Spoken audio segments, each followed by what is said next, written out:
ఆ జిల్లా నుండి ముగ్గురికి మంత్రి పదవులు దక్కాయి. ఇంకేముంది, జిల్లాలోని ఓ స్థాయి నేతలంతా తమ పంట పండిందని అనుకున్నారు. పార్టీ కోసం కష్టపడ్డ నేతలకు నామినేటెడ్ పదవులు దక్కుతాయని తెగ ఆశపడ్డారు. అయితే వాళ్ళ ఆశలపై నీళ్లు చల్లుతున్నారు మంత్రులు. కాంగ్రెస్ ప్రభుత్వం అధికారంలోకి వచ్చి 17 నెలలు కావస్తున్నా జిల్లాలోని కీలక నామినేటెడ్ పదవులు భర్తీ చేయడం లేదు. ఇంతకు ఆ జిల్లా ఏమిటి? ముగ్గురు మంత్రులున్న నామినేటెడ్ పోస్టులను ఎందుకు భర్తీ చేయడం లేదు? అమాత్యుల తీరుపై పార్టీ శ్రేణులు ఏమంటున్నాయి? Let's watch the story.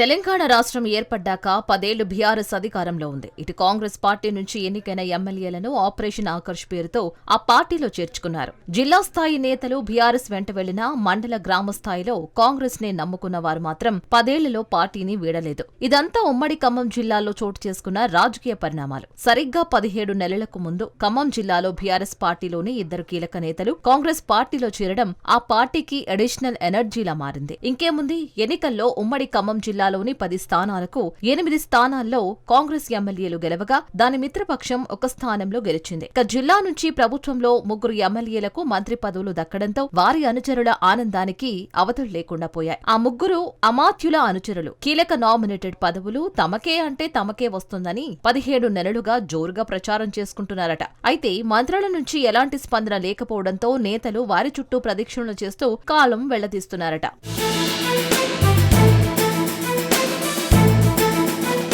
Khammam జిల్లాలో కీలకమైన నామినేటెడ్ పదవులైన సుడా చైర్మన్, జిల్లా గ్రంథాలయ సంస్థ చైర్మన్ పదవుల కోసం డజన్ మంది నేతలు గంపడాసులు పెట్టుకున్నారట. అటు ప్రభుత్వంలో కీలక మంత్రిత్వ శాఖలు దక్కించుకున్న బట్టి విక్రమార్క, పొంగులేటి శ్రీనివాసరెడ్డి, తుమ్మల నాగేశ్వరరావులు వారి అనుచరులకు కీలకమైన సుడా గ్రంథాలయ సంస్థ పోస్టులు ఎవరికి ఇస్తారోనని నేతలు ఆశగా ఎదురుచూస్తున్నారట. ఇక సుడా ఖమ్మం, పాలేరు, మధిర, వైరా నియోజకవర్గాల పరిధిలో ఉండడం, ఎక్కువగా ఖమ్మం నియోజకవర్గం పరిధి ఉండడంతో మంత్రి తుమ్మల అనుచరులు భారీగా ఆశలు పెట్టుకున్నారట. వారిలో తుమ్మల వెంట కాంగ్రెస్ లోకి వచ్చిన కమర్తపు మురళీకే సుడా చైర్మన్ పదవి దక్కుతుందని ప్రచారం జరుగుతోంది. మరోవైపు పార్టీ కష్టకాలంలో ఉన్నప్పుడు ఖమ్మం నగరంలో ఎన్నో ఇబ్బందులు, కేసులను ఎదుర్కొన్న మిక్కిలినేని నరేంద్ర తుమ్మల గెలుపులో కీలక భూమిక పోషించారు. సుడా చైర్మన్ పదవి తనకే ఇవ్వాలని కోరుతున్నట్లు తెలుస్తోంది.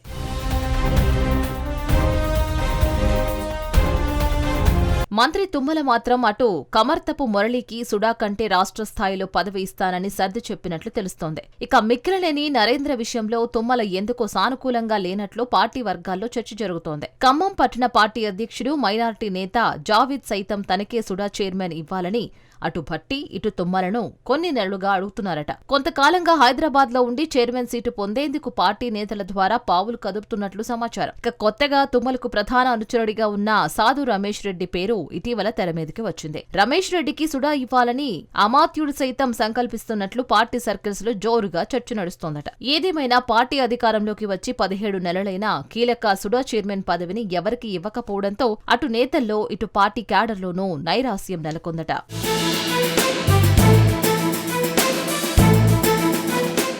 ఖమ్మం జిల్లాలో గ్రంథాలయ సంస్థ చైర్మన్ పదవికి సైతం తీవ్ర పోటీ నెలకొంది. ఖమ్మం నియోజకవర్గం నేతలతో పాటు ఇతర నియోజకవర్గాలకు చెందిన పాత కాంగ్రెస్ నేతలు, ఒకరిద్దరు కొత్తగా పార్టీలో చేరిన నేతలు ఆశలు పెట్టుకున్నారట. కాంగ్రెస్ ప్రభుత్వం అధికారంలోకి వచ్చి 17 నెలలు గడుస్తున్నా కీలక ప్రోటోకాల్ పదవులు, సుడా గ్రంథాలయ సంస్థ చైర్మన్ పదవులకు నేతలను ఎంపిక చేయడంలో అమాత్యులు ఒకంత ఫెయిల్ అయ్యారనే టాక్ నడుస్తోందట. ఇదే విషయంపై పొలిటికల్ సర్కిల్స్ లో చర్చ జరుగుతోంది. జిల్లాకు మంత్రులు ఎప్పుడు వచ్చినా తమ పదవి ఎంతవరకు వచ్చిందని నేతలు వారి వెంట ప్రదక్షిణలు చేస్తున్నారట. వారు కూడా కొంత సమయం పడుతుందని సున్నితంగా చెబుతూ కాలం వెళ్లదీస్తున్నారట. ఖమ్మం జిల్లా నుంచి 3 మంత్రులు ఉండడంతో ఆ కీలక నామినేటెడ్ పదవులకు నేతల పేర్లను ఎంపిక చేయడం సవాల్గా మారిందట. పదవులకు ఎవరి పేరునైనా ఎంపిక చేస్తే మంత్రుల్లో ఎవరో ఒకరు వారి పేరు పట్ల అసంతృప్తి వ్యక్తం చేస్తున్నారట. దీంతో ఈ వ్యవహారం 1 అడుగు ముందుకు 4 అడుగులు వెనక్కు అన్నట్లుగా సాగుతోంది అనే చర్చ జిల్లా రాజకీయాల్లో జరుగుతోంది.